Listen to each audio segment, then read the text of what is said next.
And our special guest tonight, Michael Cremo. We'll be back with Michael in a moment. Some of the things that he has written about in his first book, Forbidden Archaeology, absolutely stunning. We'll talk about that and human devolution on Coast to Coast AM.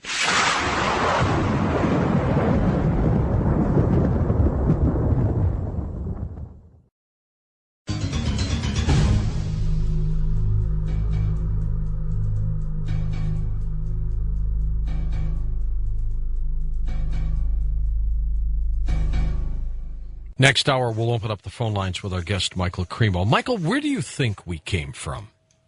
Well, to put it very simply, we did not come up from matter on this planet, as most scientists now tell us. Rather, we've come from a higher level of the cosmos, a level dominated by pure consciousness or spirit. Or one would say God?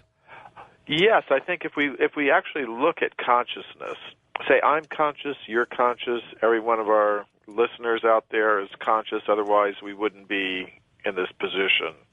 So one thing we notice about consciousness, it's individual, it's personal. Each of us has our own personal consciousness.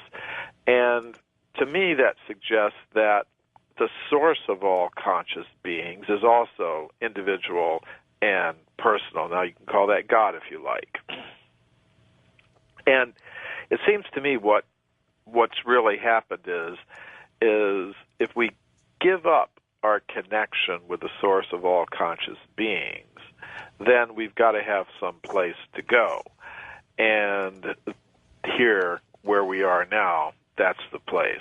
This is the place for us to act out our fantasies that we ourselves are gods, that we ourselves are meant to control and dominate everything. And that's why you see so much competition in the world. You've got so many people thinking that they are number one, either individually or collectively, and it breeds a lot of conflict in the world, as we see. And a lot of greed and everything else. Absolutely. Do you believe that there's extraterrestrial life that has gone through then this same kind of devolution as we have, which means then that they didn't come from matter, they came from this spiritual or other realm? Here's how I think it works. There is that topmost level of pure consciousness or spirit, and it's possible for all conscious selves to remain there if they want to. However, each conscious self has free will. If it misuses its free will, it descends into the lower levels of the cosmos. Now, some conscious selves, some spirits, they may descend to the level of what I call the mind element. And there, the conscious self may become covered by the subtle mental energies, and such conscious selves may exist on that level as astral beings, angels, gods, goddesses, whatever. As I said, people down through history have had different names for these types of beings, and I think they also are reflected in the modern UFO alien abduction phenomenon, because you've got two groups of researchers in that field. One tends to think that they are simply beings like us, material beings making use of material spacecraft, from some other place on our level of the cosmos. However, there's another group of researchers, an example being John Mack, the psychiatrist from Harvard University. God rest his soul. Right. I actually met him at a crop circle conference in England the same year that he left this world as a result of that horrible accident or whatever that happened. Yeah, he got hit by some drunk driver or something. Right. Supposedly.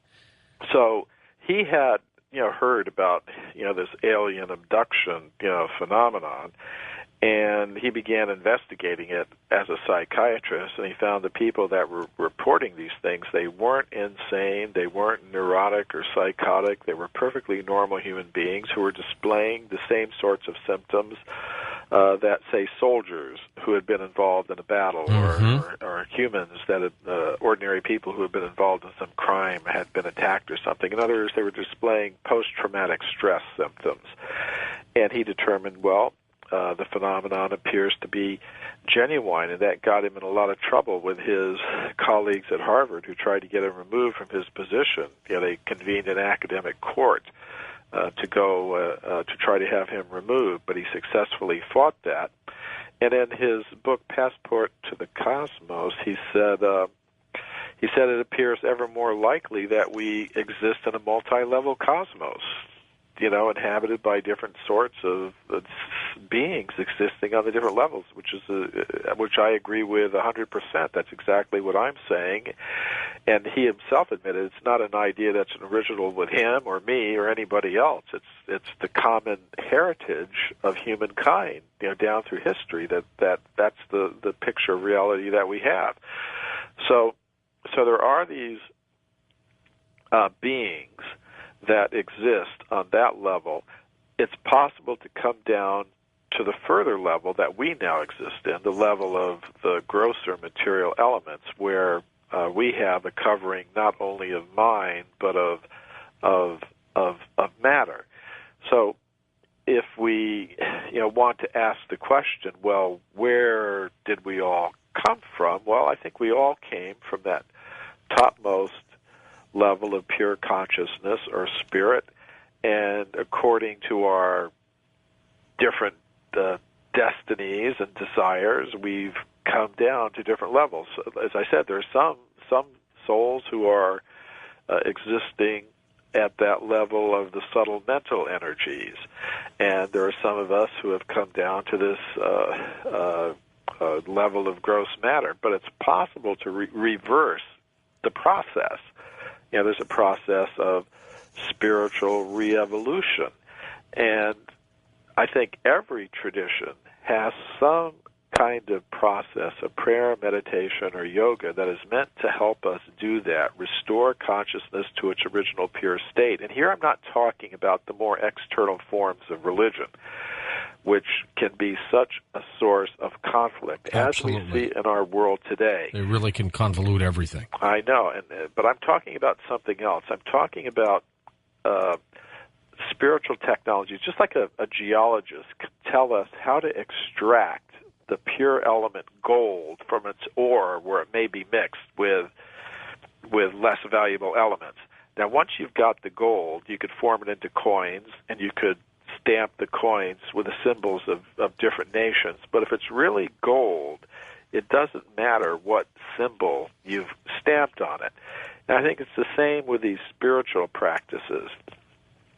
If you're actually able to extract the pure element of consciousness or spirit from its covering elements, then I think it doesn't matter what you label it. You could call it Hinduism or Judaism or Christianity or Islam or Native American or Australian Aboriginal. It doesn't matter what label you put on it. If you're actually able to come to that platform where you see, I am a spiritual being, everyone else is also a spiritual being, we're all from the same source.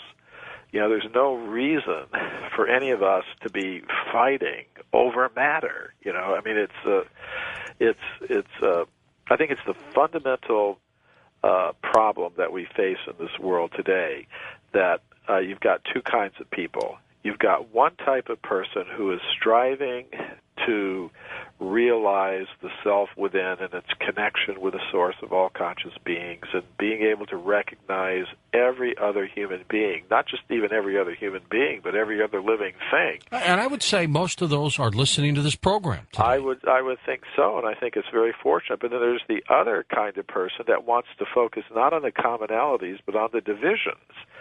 And we can see what they're prepared to do, on the basis of those perceived differences and divisions. So I think we've each got to decide, where we're going to put ourselves.